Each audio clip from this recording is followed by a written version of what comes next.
নাকি? কি বলছো তুমি? এমন তো হওয়ার কথা না। তুমি আগে বলনি কেন আমাকে? না না, আমি ভেবেছি তুমি ব্যাপারটা দেখছো, তাই তুমি নিশ্চয়ই জানো কেন আসছে না।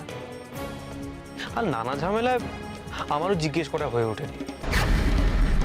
আর মাও জিজ্ঞেস করছিল, এতগুলো টাকা এখানে ঢুকে বসে আছে, জিনিসটা হাতে পেলে কাজে লাগতে পারতো। মায়ের চিন্তা হওয়াটা তো স্বাভাবিক।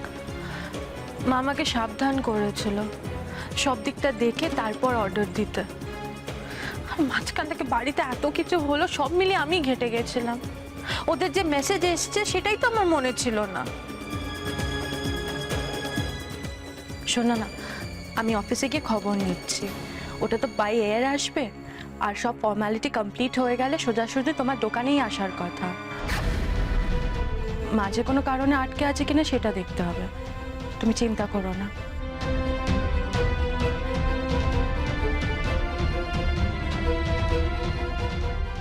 এটা কি হলো? এটা কি হলো? ভর্তা বড় বৌদি আবার এক হয়ে গেল। কবিতা দি কিছু করতে পারলো না। আমরা কত হেরে যাব বলতে পারিস? বর্তার মেশিন আসাটাও আটকে দিলি, কিন্তু তাতে কি কারোর তো কোনো হেলদোলই নেই। কেউ যেন কিছুই জানে না। এরকম বোর হয়ে গেলে আমি তো জাস্ট মরেই যাব।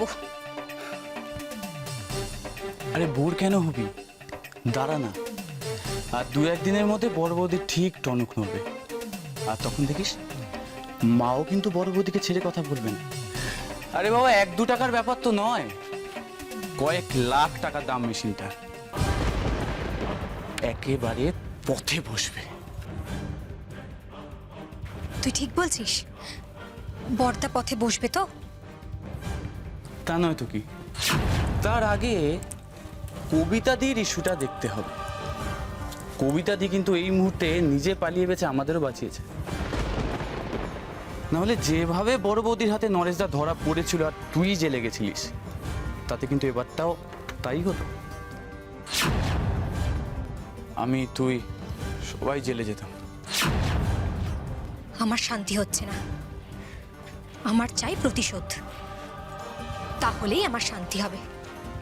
এখন বড় বৌদি আর মেজ বৌদি একটা দল হয়েছে, কিন্তু তার থেকে তো আমাদের দলটা অনেক বড়। তুই, আমি, এলিদি, কুঞ্জদা আর আমি।